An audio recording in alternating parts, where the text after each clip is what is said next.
자, 몇 강의 이제 게이트웨이를 좀 촬영을 해 보겠습니다. 이게 얘는 게이트웨이는 뭐 알다시피 뒤에 우리가 노트할 수 있는 공간이 좀 없잖아요. 그래서 잘 한번 구겨서 써보도록 할게요. 자, 디지털 플랫폼 같은 경우는 많은 일이라고 하는 것을 덜 끈적끈적하게 만들어줍니다. make가 오형식 동사다 보니까 목적어, 목적격, 보어 자리에 지금처럼 형용사를 쓰고 있습니다. 이게 뭐 함축적 의미 추론에 관련된 문제여서 덜 끈적끈적합니다. 뭐 뒤에 보면 아시겠지만 얘 같은 경우는 일이라는 것이 이제 장소에 구애받지 않는 그런 것들을 얘기를 하고 있거든요. 디지털 플랫폼으로 일을 끈적이지 않게 만들어줍니다. 잠시만. 들어가나요? 오케이. 여기까지 들어가놨다. 자, 일이라고 하는 것이 점차적으로 모듈화가 되고요. 이제 어쨌든 뭐 틀이 잡히고, 그다음에 상품화가 되고 표준화가 되어짐에 따라서, 그리고 디지털 일에 대한 시장이 만들어짐에 따라서, 그래서 얘는 뭐 접속사 두 개로 연결되어진 부분이죠. 서비스와 서비스적 일과 특정한 장소 사이에 연결성이라고 하는 것이 끊어지게 됩니다. 얘 같은 경우 이런 거 잘 보시면 될 것 같아요. 자, 얘 같은 경우 상황. 어떤 상황이 있냐면 지금처럼 일은 어떻게 됐어? 뭐 표준화가 되고 뭐 이런 거죠. 모듈화 등등등 쓰게 되고, 그 다음에 시장이라고 하는 건 디지털로 일하는 시장이라고 하는 것이 디지털로 하는 그러한 시장이 생성이 되다 보니까 기본적으로 얘는 이제 결론이 나왔습니다. 일과 서비스의 일과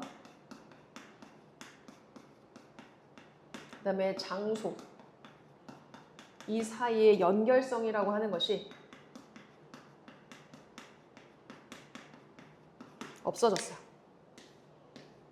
지금 서비스를 제공하는 일하는 곳과 일과 장소가 연결이 없어졌대. 자, 무슨 말이냐? 비즈니스 과정인데 아웃소싱하는 비즈니스 과정이에요. 그러니까 외탁을 주고 외주를 주는 거잖아. 1990년대에 발생한, 출현한 얘는 일형식 동사죠. 단어를 적어주려고 했어. 너희들을 무시한 건 아닙니다. 1990년대 출현하게 됐던 이 아웃소싱이라고 하는 비즈니스 프로세스가 있어요. 얘네들이 정확하게는 이렇게. 요것이 allow 오형식 동사. 큰 회사들로 하여금 이용하도록 합니다. take advantage of 이용하다라는 뜻이죠. 전 세계로 보유한 군대를 이용할 수 있도록 해줘요. 뭐 함으로써 걔네들의 콜센터를 이동을 시키죠. 어디로? 값싸면서 멀리 떨어진 노동의 시장으로 이동을 시키는 동안에 이해가 되겠죠? 클라우드 웍이라고 하는 것이 어떤 거? 바꿔놨대요. 부피라던가 과립상, 밀도겠죠. 밀집도. 이건 뒤에 설명을 합니다. 이 부피, 양이죠. 양이라던가 과립도, 과립상이라고 하는 것은 지리학적으로 어떻게 일과 근접하지 않은 거지. 이런 과립상이라고 하는 것이 일어나게 됩니다. 얘는 주어 동사가 두 개 이렇게 쓰여진 거죠. no. 저런 말도 안 되는 소리 했어요. 자, 주어 동사를 쓰고 요 두 개가 변화하게 된 거거든요. 근데 전치사 더하기 관계대명사 얘 같은 경우는 마음이 급해서 뒤에가 완전하잖아요. where 같은 걸로 바꾸실 수 있고, 이제 주어 동사 문장이 끝나는 곳은 여기죠. take place 일형식 동사니까. 자, 얘 같은 경우 앞에 정리를 좀 해보면 이 아웃소싱 1990년대에는 아웃소싱 같은 게 있었어요. 그래서 대기업이 좀 이득이 있었죠. 왜냐면은 전 세계적으로 군대를 보유할 수 있었어.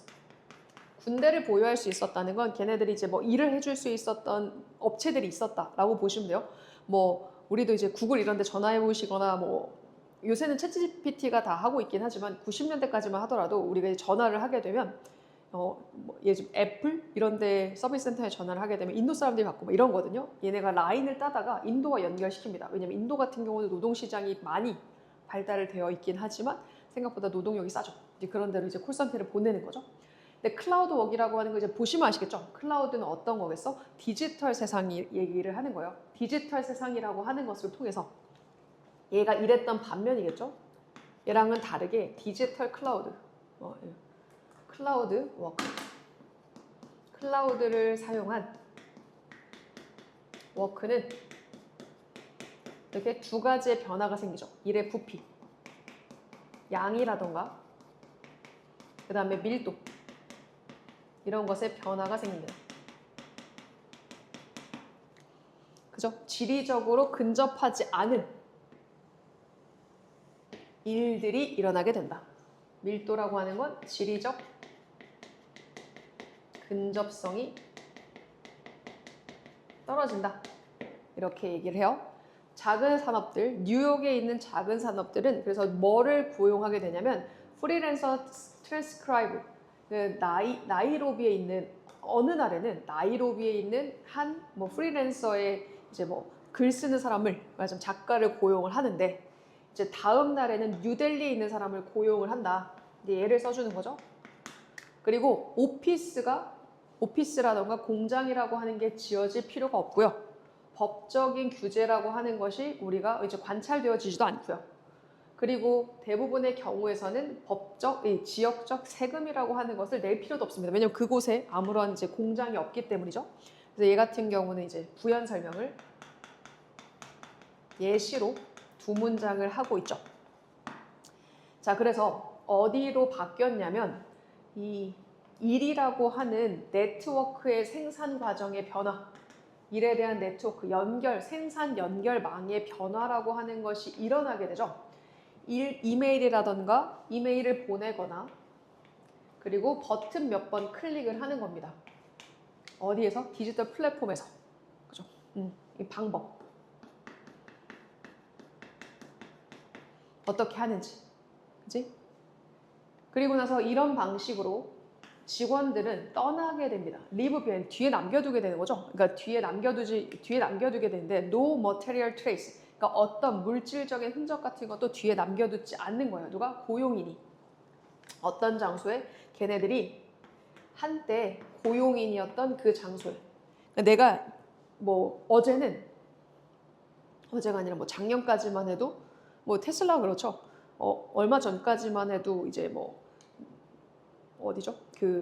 걔네가 있는 실리콘밸리 여기에 본사가 있었다면 이제는 거기에 흔적이 없고 얘네들 물질적 자원이 다 어디로 넘어갔어요? 걔네 같은 경우는 이제 거기 이제 텍사스 이런 데로 넘어갔잖아요. 뭐 이런 식으로 그러니까 한때 자기네들이 이제 공장이 있었던 그런 장소가 이제는 없어졌죠. 그죠? 뭐 그런 식으로 얘기를 하는 겁니다. 게다가 물질적인 게 남아 있을 리가 없죠. 얘네들이 이루어지는 것 자체가 클라우드 배경으로 하고 있으니까. 다시 말해 우리 인터넷 배경으로 하다 보니까 우리한테는 물질적인 흔적이 남아있지는 않습니다. 자, 7강 게이트웨이입니다. 자, 경제적 이점이에요. 컬처테인먼트. 이제 뭐 보시면 아시겠지만 논란이 되어졌던 이 지문이죠. 컬처와 엔터테인먼트의 합성어긴 합니다. 근데 이게 뭐 그죠? 어떤 학부모가 이 글을 쓴 교수님한테 실제로 메일을 보내가지고 이제 뭐 이거에 대해서 논란이 되게 많기도 했는데 얘 같은 경우는 컬처테인먼트 우리 약간 이런 것처럼 신조어여서 이런 거를 이런 시험 말하자면 국가적 시험에서 낼 만한 언어인가에 대해서 이제 필자는 약간 회의적이라고 해야 되나? 긍정적으로 보고 있지 않고 자기가 쓴 용어가 이렇게 논의가 되는 거에 되고 논란이 되는 거에 대해서는 사실 뭐 할 말이 없다라고 얘기하더라고요. 그렇게 쓰면 안 됐었다라는 입장이죠. 그래서 가장 작년 수능에서 논란이 됐던 지문이 아닌가 싶은데 뭐 중요하지 않아요. 얘가 뭐 안에 모르네 이걸 떠나가지고 우리가 문제는 풀 수 있는 거니까. 자, 컬처테인먼트의 경제적 이득이라고 하는 것이 매력적으로 만들어줍니다. 그것이라고 하는 거는 컬처테인먼트겠죠. 컬처테인먼트를 매력적으로 만들어줍니다. make라는 친구 때문에 목적어, 목적격 보어, 그래서 형용사를 쓰죠. 정치가들과 정치 결정자들 둘 다에게요. unlike는 둘 다라는 뜻으로 쓰여져요. 이게 이득이 있어. 컬처테인먼트.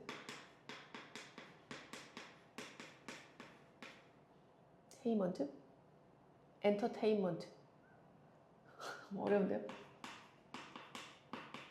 요거 같은 경우는 얘의 경제적 이득. 이득에 대해서 누가? 정치가들.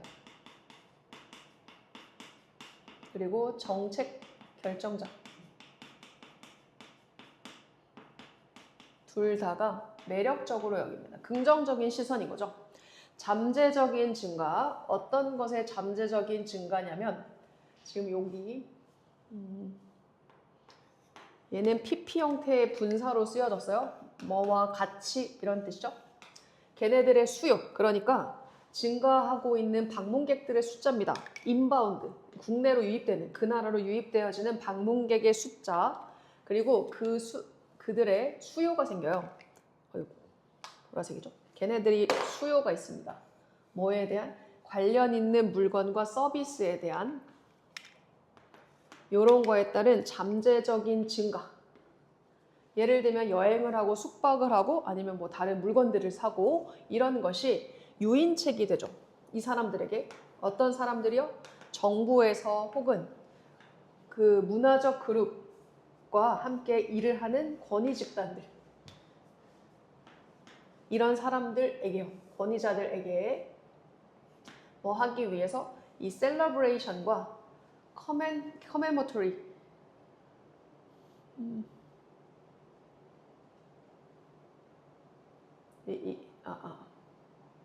이 뭐라고 하죠? 축하? 기념행사? 네네네. 우리가 뭔가 축하하는 것과 그 다음에 기념이라고 하는 것을 만들기 위해서요. 그래서 더 크고 더 높은 이익이 되는 사건으로 얘네들을 바꾸는 겁니다. 축하라던가 기념적인 것들을 더 크고 이익이 될 수 있는 것으로 바꾸기 때문에 얘네들한테는 되게 유인책이 되어줄 수 있죠. 얘네들이 이거를 발전시킬 수 있는 동기, 유인책이 되어질 수 있습니다. 얘네들에게는 유인책이 되어질 수 있죠. 이거 뭐뭐 하기 위해서죠, 그죠? 그래서 요거에 대한 성수를 설명을 합니다. 앞에 있는 문장이 무슨 말인지 다시 한번 설명을 해줘요. 그러니까 알다시피 뭐 지금처럼 BTS가 이번 주 토요일 날 뭐 공연을 한대. 그러면 그것 때문에 외국에서 관광객들이 많이 오잖아요. 그러면 그 관광객으로 인해서 당연히 뭐 여행 산업도 되게 붐하겠지만 더불어서 이제 우리가 숙박업도 되게 활성화가 될 거고 걔네들 굿즈도 사야 될 거잖아요. 뭐 음식도 사야 되고 뭐 이런 것들 있으면서 그런 거에 대한 수요가 증가를 하니까 정부 입장에서는 경복궁을 열어서라도 걔네들을 초빙해 줄 수밖에 없는 그런 상황입니다. 자, 그러나 이러한 상업화라고 하는 것이 어디에 위험이 있냐면 리스크라고 하는 친구가 뒤에 무엇을 취하냐면 동명사를 목적어로 취하거든요. 그래서 여기에 동명사가 있어. 그 앞에 이 친구는 의미상의 주어입니다. 얘네들이 경제적인 이득이 있고 뭐 어쩌고저쩌고 하는데 근데 이런 상업화라고 하는 것들 얘네들이 어쨌든 상업화를 시키는 거잖아. 그래서 이런 상업화는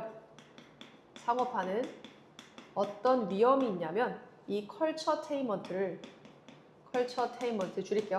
컬테라고 하는 것이 뭐 하게 만드냐면 지금처럼 동종의 다 비슷비슷하게 생기도록 만드는 거야.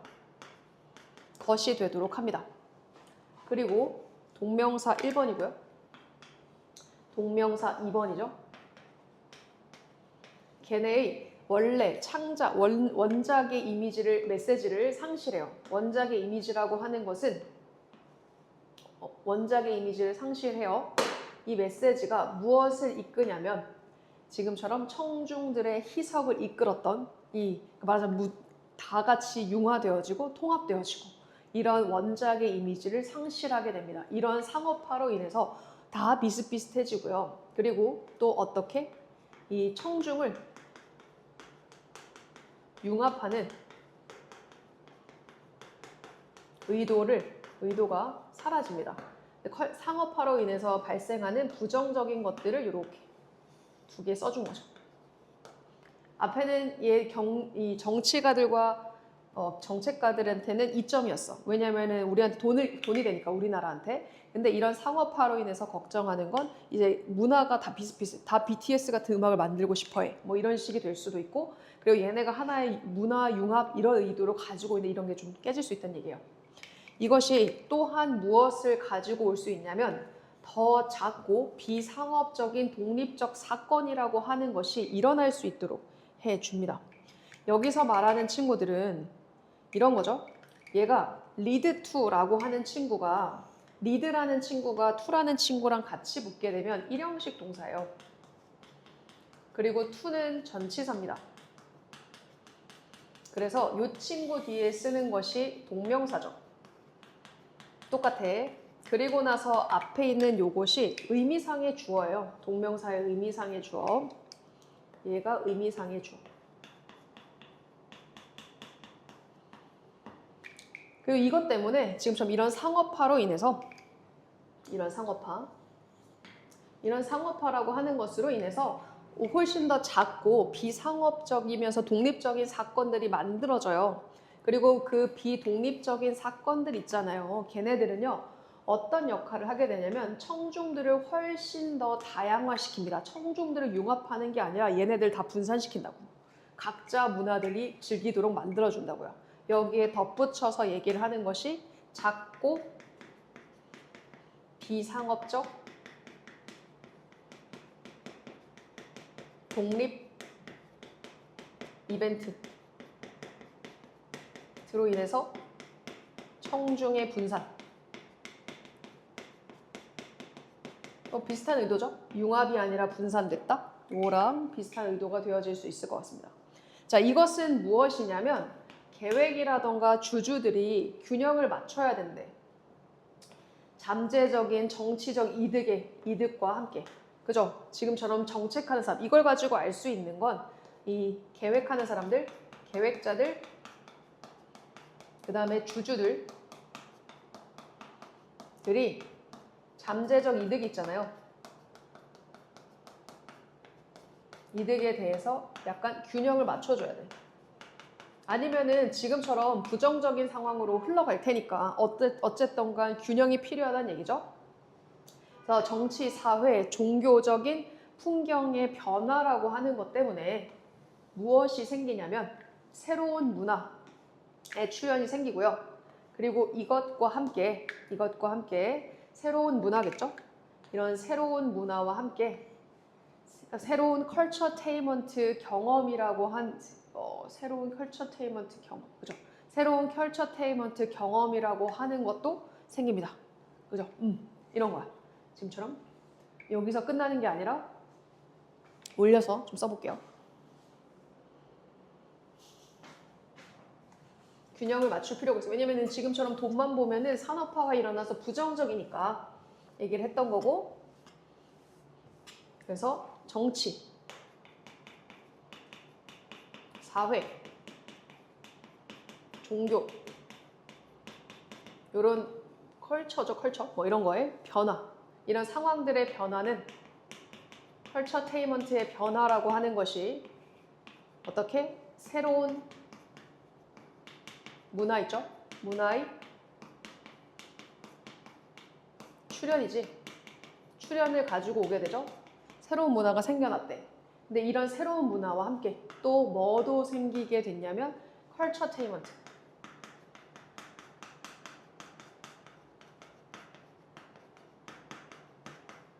컬트의 변화도 생겼습니다.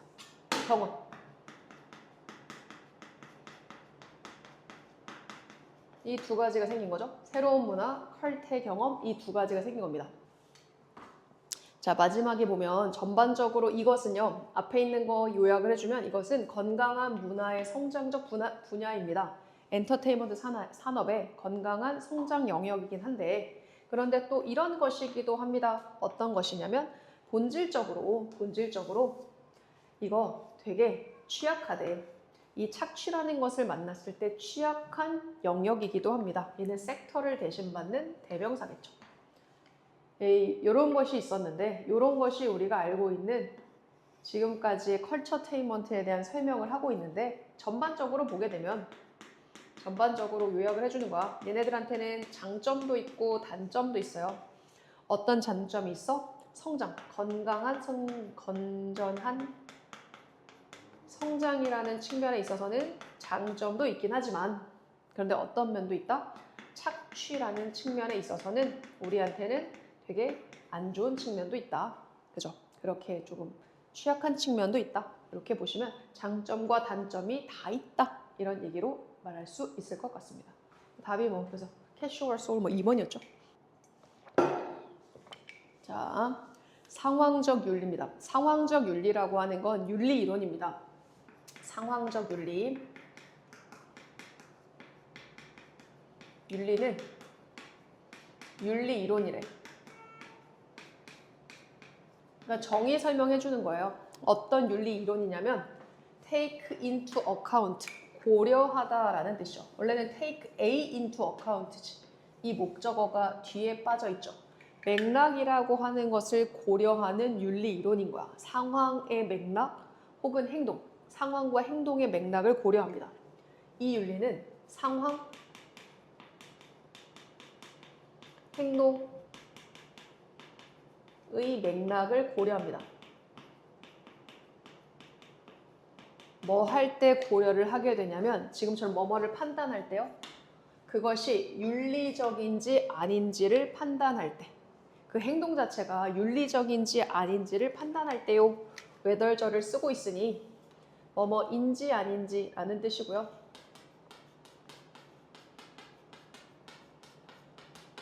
if로 바꾸실 수 있겠죠? 이거를 판단할 때, 윤리적임을 판단할 때 이거 생각한다고.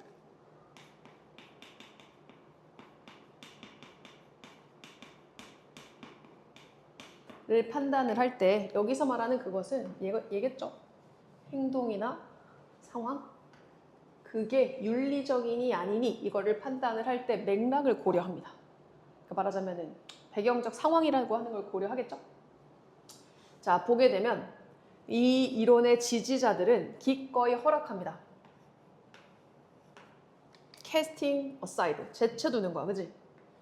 뭐 하는 거냐면 절대적 도덕 기준이라고 하는 것을 우리 옆으로 제껴두는 거죠. 이것을 기꺼이 허락합니다. 이거를 지지하는 사람들은요. 절대 도덕 기준은 배제합니다. 그지? 그래서 보편적인 기준과 법칙의 부재, 이거를 배제했으니까 이게 없다고요. 이런 게 없대요. 중요한 것은 뭐냐면 그것은 결과래요, 결과. 그죠? 결과. 맞절이 주어져. 중요한 것은 결과입니다. 이 절대적 기준이라고 하는 게 없어요. 그러다 보니까 중요한 것은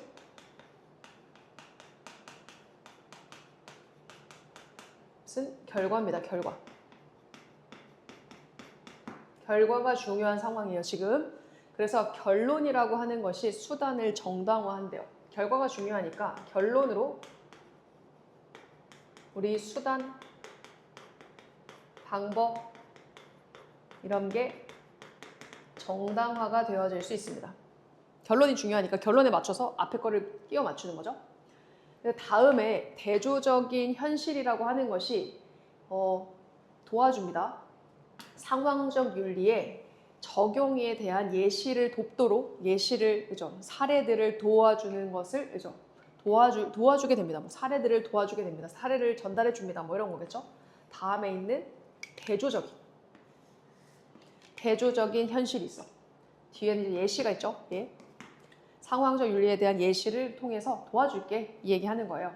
우리가 픽업 게임이라는 거 있어요. 농구에서 픽업 게임을 하는 건데 이 픽업 게임을 친구들 사이에서 해요. 친구들 사이에서 농구 경기를 해요. 농구 픽업 게임. 정확하게 픽업 게임이 뭔지 모르지만 픽업 게임을 한대. 그러니까 모든 사람들은 자신들의 파울을 자기가 외칩니다. 내가 파울했어. 내가 파울했어. 이렇게 부르고요. 뭐 정확하게 쓸게요. 투부정사 1번, 그리고 투부정사 2번이죠. 그리고 또한 인정합니다. knocking the ball out of bound. 그러니까 우리가 지금 나간 거, 파울볼 된 거, 이런 거에 대해서도 인정을 한다고요. 그러니까 자기가 실수한 모든 것들에 대해서 인정을 하는 거죠.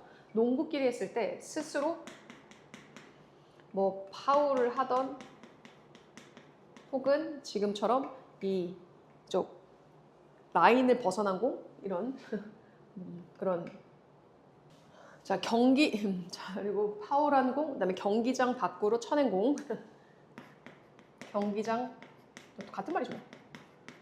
밖으로 나간 공 이거 인정해요 스스로. 야 이거 내가 했어. 내가 파울했는데 뭐 이런 식으로 되는 거죠. 왜냐하면 얘네들이 신경 쓰는 건 친구를 신경을 쓰는 거고요.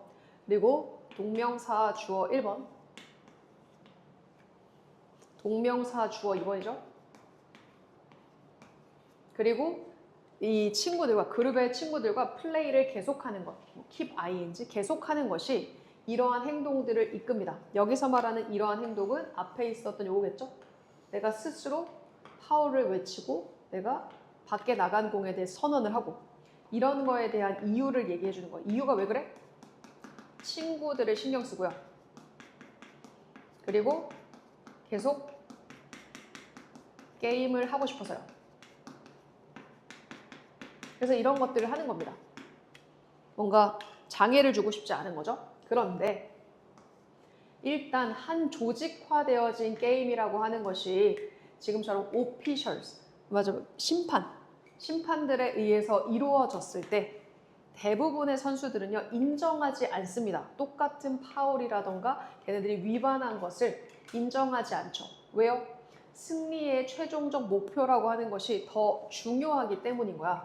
걱정, 경쟁자에 대해서 걱정을 표현하는 것보다도요. 얘는 그래서 얘와 얘를 비교하잖아요. 얘가 명사기 때문에 뒤에도 명사 형태 쓰고 있다. 이렇게 보시면 되죠. 그죠? 자, 얘와 반대되어지는 사례 올려서 설명을 할게요. 이 반대 사례는 지금처럼 이 심판이 있는 조직된 게임이요. 이미 선수죠. 친구가 아니라. 얘 같은 경우는 선수들은 같은 파울 이런 거를 인정을 안 합니다. 왜냐면은 승리가 중요하거든요. 친구들의 옆에 경쟁자들에게 걱정표하고 이게 중요하지 않아. 얘네들한테는 승리가 중요해서 그래요. 자, 상황의 윤리라고 하는 건 확장이 되어지죠. 많은 코치와 선수들에 의해서 확장이 되어지는데 무엇을 의미하는 거냐면 민이라고 하는 친구 뒤에는 동명사 많은 행동으로부터 벗어나는 거야. 필드에 있는, 코트에 있는 가능한 한 많은 행동으로부터 벗어나는 것을 의미해요. 뭐 하려고요? 경쟁적 이점이라고 하는 것을 지키려고요. 버리는 게 아니라 경쟁적 이점을 지키는 거겠죠. 메인테인 이런 거 다 가능할 것 같습니다. 결국 요거 가지고 우리가 예시 두 개를 가지고 얘 1번과 2번을 가지고 얘기를 할 수 있는 건 상황의 윤리. 우리가 이거를 누구한테 확장을 해본 거냐면 선수 코치로 적용을 해봤을 때 얘네가 지금 많은 행동에서 이거를 벗어나게 한다는 건 이거를 말하자면 안 했다라고 하려고 노력한다는 건 그것은 무엇을 의미하냐면 지금 경쟁적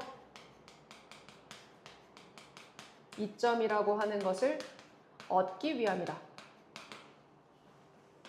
오케이? 이런 것도 괜찮을 것 같고 그렇습니다. 이런 거죠. 그죠? 지금 상황이 중요한 거예요. 그래서 어떤 상황이냐에 따라 내가 하는 행동이 달라진다. 그래서 결국에는 내 상황이 중요하다. 이거에 대한 설명을 하는 거예요.